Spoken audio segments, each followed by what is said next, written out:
Aujourd'hui, en grammaire, nous allons parler du sujet. Tout d'abord, qu'est-ce qu'un sujet? Le sujet, c'est un élément de la phrase qui va indiquer qui fait l'action ou de quoi on parle. Premier exemple, la souris mange le fromage. Je me pose la question, qui fait l'action de manger? La souris. La souris est donc le sujet. Deuxième exemple, le poirier est un arbre. Ici, je me pose la question, de quoi on parle? On parle du poirier, donc le poirier est le sujet. Très important, le sujet commande le verbe. Ça, c'est ce qu'on a vu dans la story sur le verbe. On revoit donc ici qu'il s'accorde en personne et en nombre avec son sujet. La nature du sujet. Donc le sujet peut être différentes choses. Petit 1, ça peut être un groupe nominal.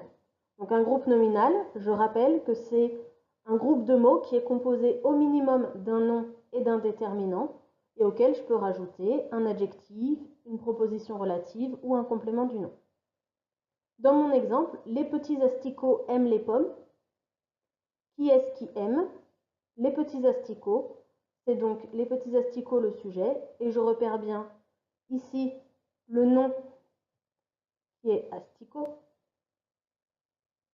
Le déterminant les et les petits asticots, donc petit qui est un adjectif. Les petits asticots, c'est donc un GN. Autre nature, ça peut être un pronom personnel. Donc les pronoms personnels sujets, on les connaît. Je, tu, il, elle, on, nous, vous, il, elle au pluriel. Ici, je ne ferai jamais ça. Le verbe est ferait. Et mon sujet est le pronom personnel je. Troisième nature, un nom propre. Donc un nom propre, je rappelle pour ceux qui ont oublié, c'est un nom qui porte toujours une majuscule parce qu'il représente une personne, une ville, un pays, etc. Elisabeth participe à une pièce de théâtre. Qui fait l'action? Qui participe? Elisabeth. C'est le nom d'une personne, elle porte une majuscule, c'est donc un nom propre. Ça peut aussi être un verbe, c'est rare, mais ça arrive. Souvent un verbe à l'infinitif donc. Courir est une activité saine. De quoi je parle? Je parle de l'activité de courir.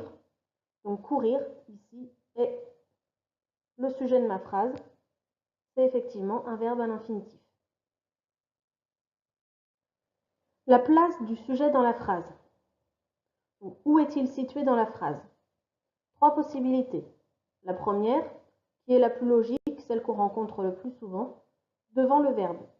La petite fille joue au ballon. J'ai repéré mon verbe qui est joue. Qui est-ce qui joue? La petite fille. C'est donc mon sujet. La nature de ce sujet est un GN. Mais il peut aussi être derrière le verbe, ce qui se passe souvent dans les phrases interrogatives. Aujourd'hui, comment vas-tu? Qui est-ce qui va? C'est tu. Donc on voit bien qu'il y a l'inversion du sujet dans les phrases interrogatives. Il peut aussi être éloigné du verbe, c'est-à-dire qu'il n'est pas juste devant ou juste derrière. Dans la phrase « Les enfants dans tous les pays aiment le chocolat », j'ai repéré mon verbe qui est aime. Qui est-ce qui aime? Il s'agit des enfants. Donc on voit qu'il n'est pas collé au verbe. Attention, pour repérer le sujet, je dois d'abord repérer le verbe et me poser la question qui est-ce qui? Donc je reprends qui est-ce qui joue? La petite fille. Qui est-ce qui va? Tu. Qui est-ce qui aime? Les enfants. C'est toujours dans ce sens que je repère le sujet. Je dois d'abord repérer le verbe.